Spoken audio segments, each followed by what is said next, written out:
آج آقا تمام اپنے غلام ہے لو. من الشیطان الرجیم.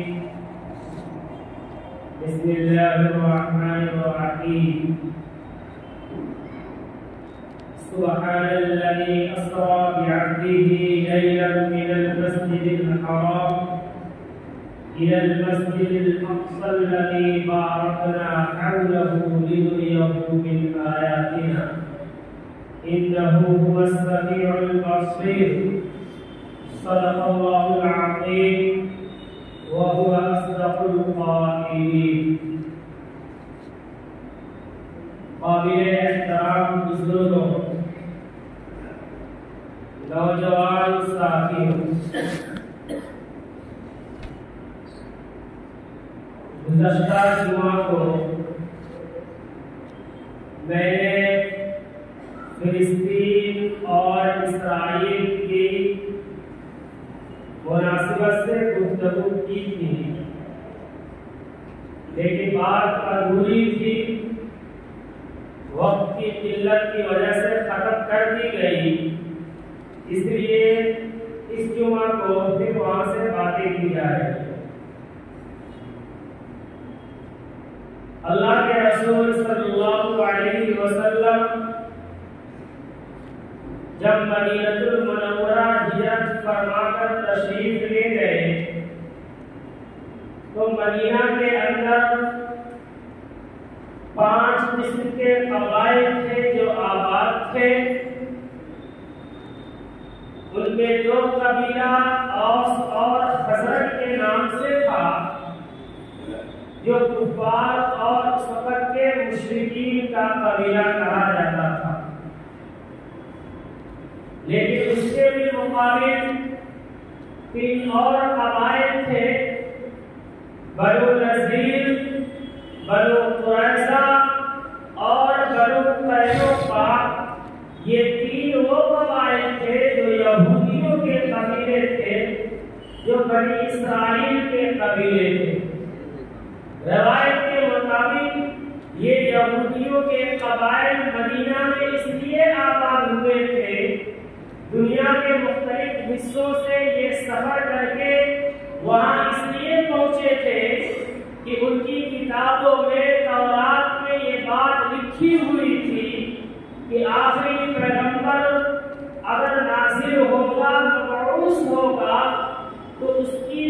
دار الہجرت یعنی ہجرت کا گھر یہ مدینہ ہوگا. اس لیے وہ مدینہ آئے تھے کہ جب آخری پیغمبر کا ظہور ہو، آخری پیغمبر کی بعثت ہو، تو ہم اس کی قیادت میں رہ کر کے ہم دنیا والوں سے لڑ کے ایک حکومت قائم کریں گے. چنانچہ جب آپ صلی اللہ علیہ وسلم ہجرت فرما کر مدینہ تشریف لے گئے تو انہوں نے جب آپ کو دیکھا تو آپ کو اپنے گمان کے خلاف پایا. ان کی یہ سوچ تھی، ان کی یہ کوشش تھی، ان کی یہ خواہش تھی کہ آخری پیغمبر جو بھی نازل ہوں گے وہ ہمارے بنی اسرائیل سے ہوں گے، ہمارے خاندان سے ہوں گے، ہماری نسل سے ہوں گے. لیکن آپ صلی اللہ علیہ وسلم ان کی امید کے خلاف عرب کی سرزمین سے نمودار ہوئے، اہل عرب سے نمودار ہوئے، جس کی وجہ سے ان کی ساری محبتیں عداوتوں میں بدل گئی. اور پھر انہوں نے آپ صلی اللہ علیہ وسلم کے خلاف اپنے دل میں نفرت کو پالنا شروع کر دیا. پھر وہ وقت بھی آیا کہ انہوں نے آپ صلی اللہ علیہ وسلم کو قبل قتل کی پلائی کی، لیکن اللہ نے آپ کو اس کی اطلاع دی، جس کی وجہ سے آپ صلی اللہ علیہ وسلم یہودیوں کے 3 قبیلوں میں سے جس قبیلے کے لوگ آپ کے قتل کی پلائی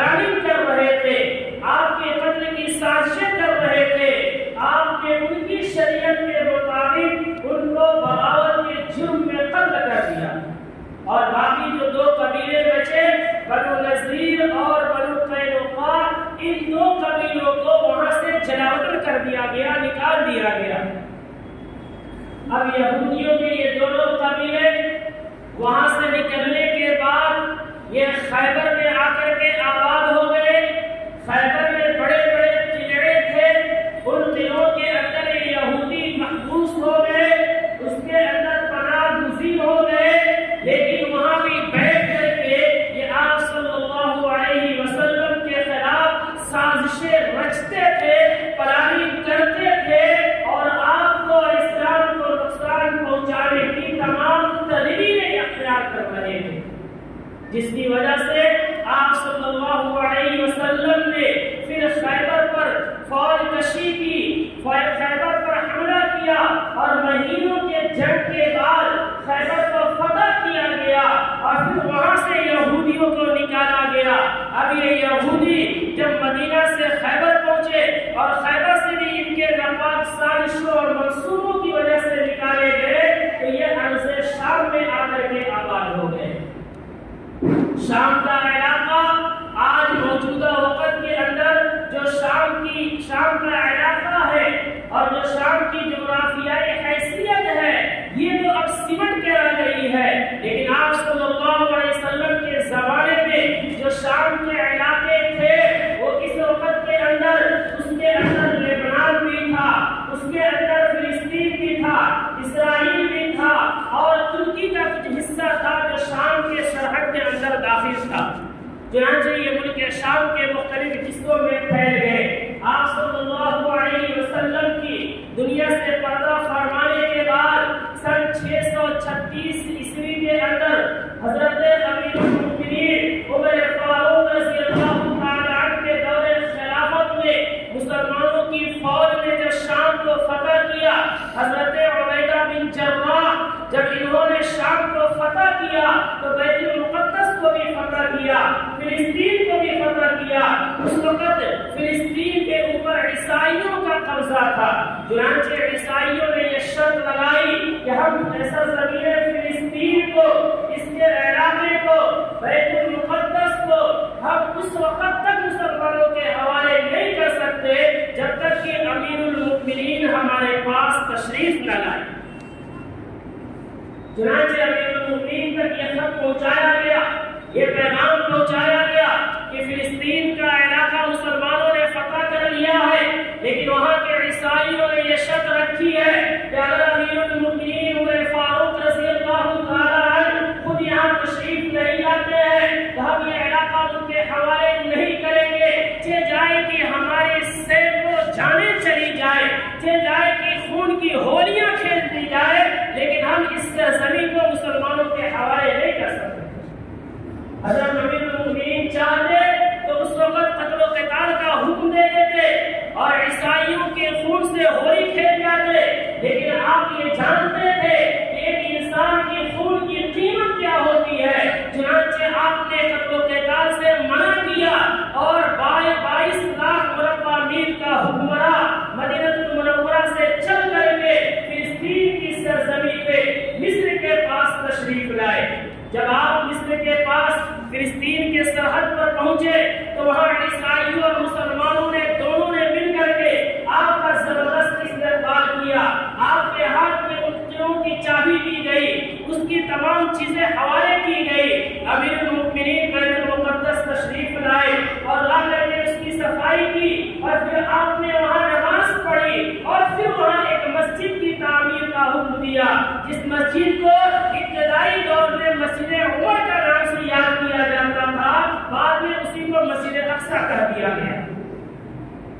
سن 636 عیسوی سے لے کر کے 11 صدی تک فلسطین کی سرزمین مسلمانوں کے قبضے میں تھی۔ 11 صدی کے اندر جب صہیونیت کا زور پکڑا اور جب صلیبی جنگیں شروع ہوئی تو پھر عیسائیوں نے بیت المقدس کو اپنے قبضے میں کر لیا۔ پھر 1149 عیسوی کے اندر نور الدین زنگی کے ایک گورنر تھے سلطان صلاح الدین ایوبی۔ سلطان صلاح الدین ایوبی جب یہ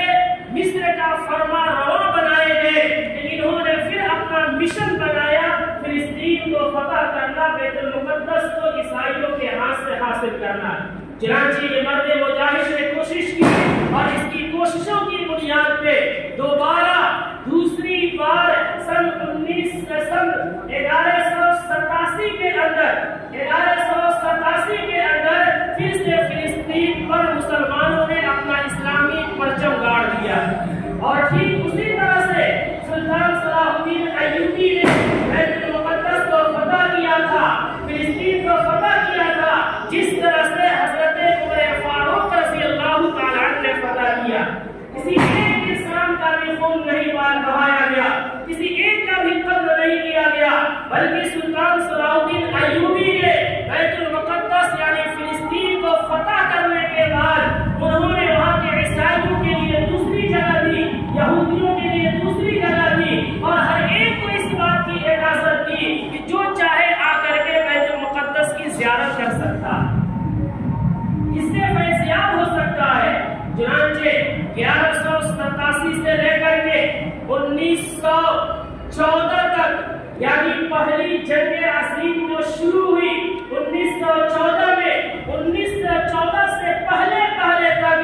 یہ فلسطین کا علاقہ مسلمانوں کے ہاتھ میں تھا، بلکہ خلافت عثمانیہ کے زیر نبی تھا۔ لیکن جب پہلی جنگ عظیم شروع ہوئی برطانیہ اور جرمنی کے خلاف، یہ پہلی جنگ عظیم تھی، جب یہ شروع ہوئی تو اس وقت خلافت عثمانیہ نے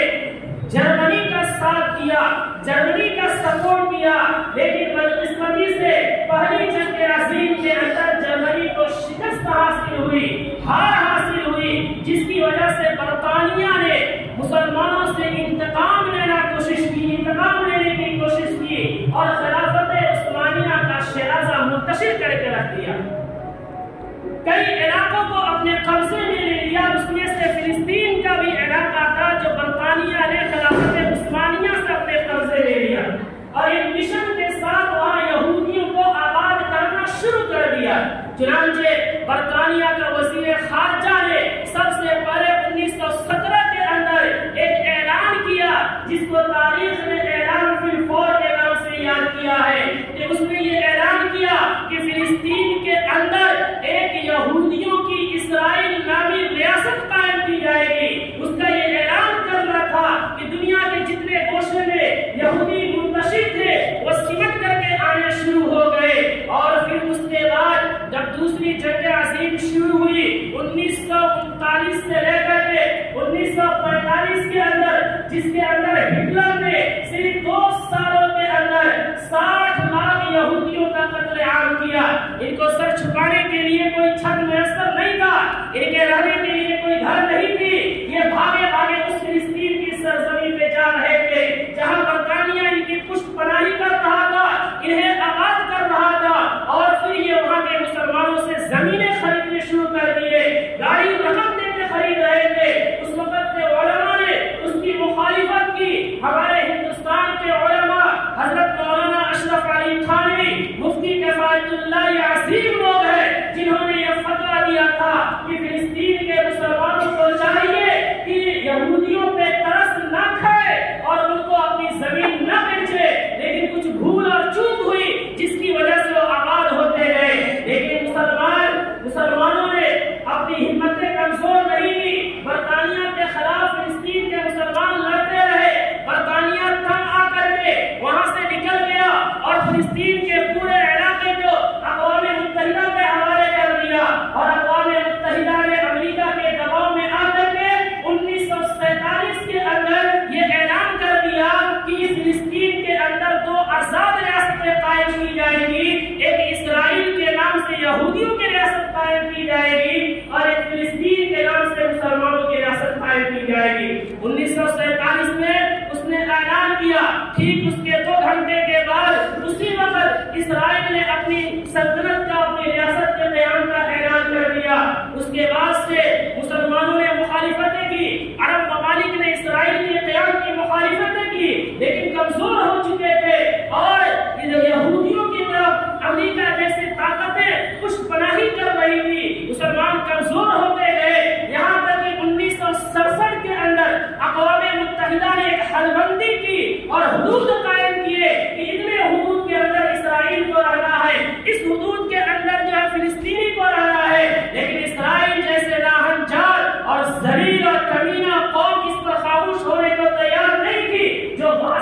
ڈاکو بن کر فلسطین میں داخل ہوئی تھی، انہوں نے اس اقوام متحدہ کی بھی خلاف ورزی کرتے ہوئے جو فلسطینیوں کا جو علاقہ تھا جسے آج غزہ پٹی کے نام سے یاد کیا جا رہا ہے، ان علاقے پر بھی انہوں نے قبضہ کرنا شروع کر دیا،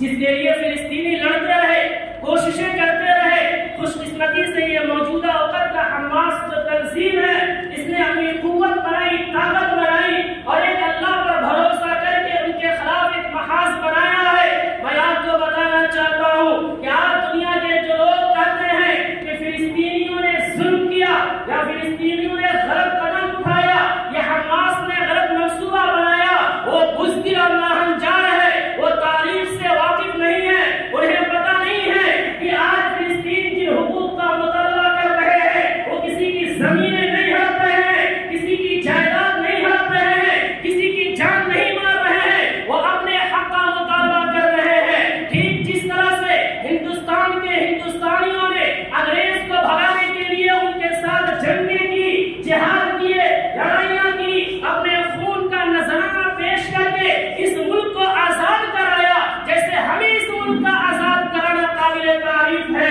ایسے ہی آج اگر فلسطینی اپنے ملک کو آزاد کرانے کے لیے اپنے بچوں کی قربانیاں دے رہے ہیں، بیویوں کو قربانیاں دے رہے ہیں، نوجوانوں کو شہید کر رہے ہیں، تو کسی کو یہ حق حاصل نہیں ہے کہ انہیں ظالم کہے، انہیں احمق کہے، بلکہ ہونا یہ چاہیے کہ انہیں ہمیں سپورٹ کرنا چاہیے۔ اس لیے سپورٹ نہیں کرنا چاہیے کہ وہ صرف مسلمان ہے، اس لیے سپورٹ نہیں کرنا چاہیے کہ وہ اہل عرب ہے۔ میں آپ کو بتانا چاہتا ہوں فلسطین کی سرزمین صرف وہاں کے مسلمانوں کے لیے اہم نہیں ہے، صرف اہل عرب کے لیے اہم نہیں ہے، بلکہ دنیا کے اندر جتنے بھی مسلمان آباد ہیں ان تمام کے لیے اہم ہے، اس لیے کہ فلسطین کی سرزمین وہ سرزمین ہے جو انبیاء کا مسکن ہے، یہ وہ سرزمین ہے جہاں حضرت ابراہیم علیہ السلام نے ہجرت کی، یہ وہ سرزمین ہے جہاں حضرت داؤد علیہ السلام نے اپنی سکونت اختیار کی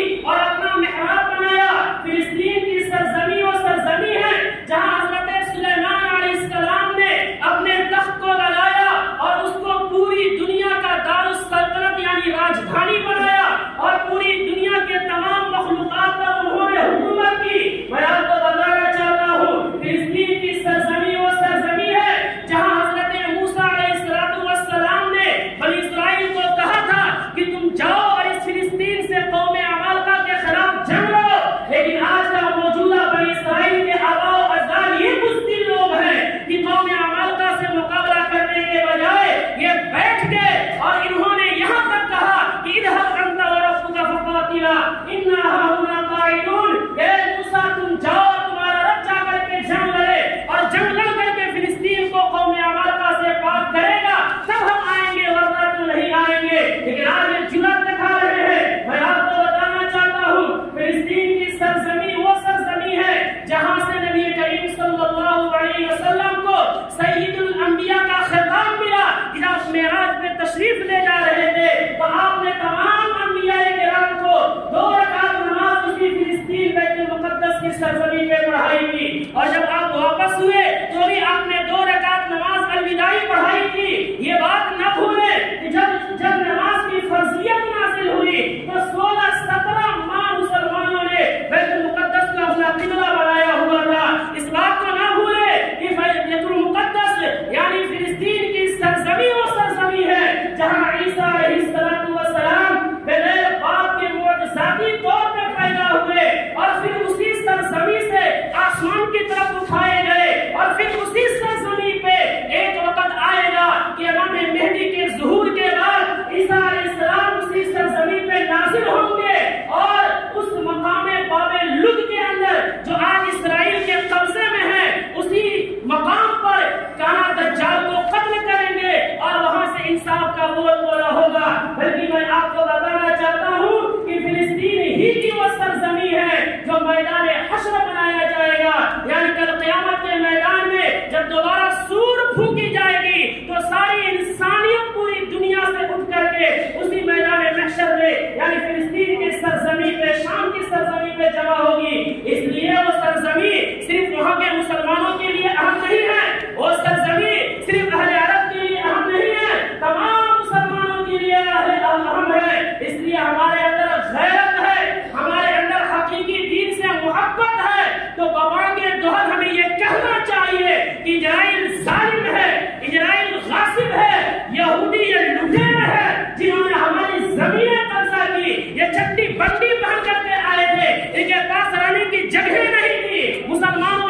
نصرت کا معاملہ کر کے انہیں رہنے کا جگہ دیا، انہوں نے ظلم و بربریت کا معاملہ کیا کہ آج بچوں کو قتل کر رہے ہیں، آج ماؤں کو قتل کر رہے ہیں، آج نوجوانوں کو شہید کر رہے ہیں۔ یاد رکھیں یہ صحابہ کی دور کی تاریخ ہے جو آج کا حماس اور فلسطین زندہ کر رہا ہے۔ اس لیے آج ہماری اور آپ کی ذمہ داری یہ ہے کہ فلسطین کے ساتھ کھڑے ہوں، اور کیسے کھڑے ہوں؟ ہم ان کی مدد کریں، پیسے کے ذریعے سے ہم ان کی مدد کریں، اسرائیلی مصنوعات کا بائیکاٹ کر کے ہم کوئی بھی سامان خریدیں تو تحقیق کریں کہ یہ اسرائیلی پروڈکٹ تو نہیں ہے، یہ ہمارا ایمانی تقاضا ہے۔ ایک دن ہم کوکو کولا یا اور دوسری جو اسرائیلی مصنوعات اگر ہم استعمال نہ کریں تو مر نہیں جائیں گے، لیکن ایک دن اگر ہم رک گئے تو لاکھوں روپیہ کا تعاون جو اسرائیل کو ہو رہا ہے کہیں نہ کہیں اس کے اندر ہم اعلیٰ ادا کریں گے۔ اس لیے میرے دوستوں اور بزرگوں،